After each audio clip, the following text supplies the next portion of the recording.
Sa pagmulat ng mata, sa umagang kay ganda, magpasalamat ka muna sa dakilang lumikha. At kung kape ay mainit na, tayo'y sama-samang magkape, tara na. Ano ang favorite mong kape?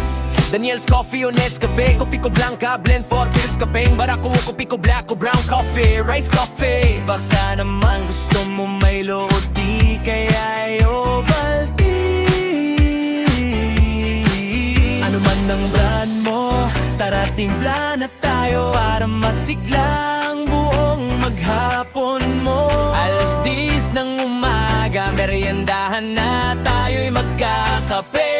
Kahit tanghaling tapat kape pa rin ang hanap dito, na umiikot ang maghapon mo. At kinabukasan ay same habit uli. Araw-araw, linggo-linggo, buwan-buwan, hanggang pagkakaon. Talagang motivated ka ng kape.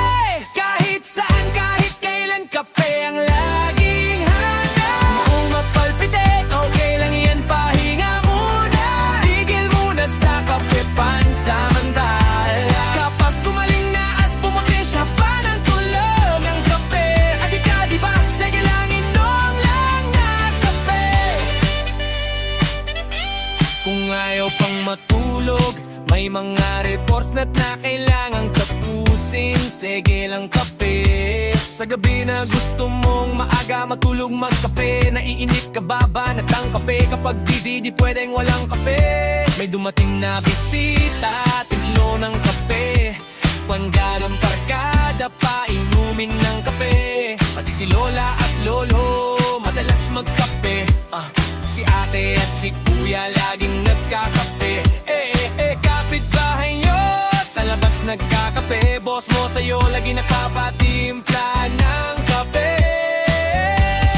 Kung magpalpitate, okay lang yan, pahinga muna. Tigil muna sa kape pansamantala. Kapag gumaling na, pumuti siya banat uli ng kape. At ika diba, sige lang, inom lang ng kape. Di naman ako mahilig sa alak, syempre bawi sa kape. Kapitbahay namin laging beer house, basta ako kape lang talaga.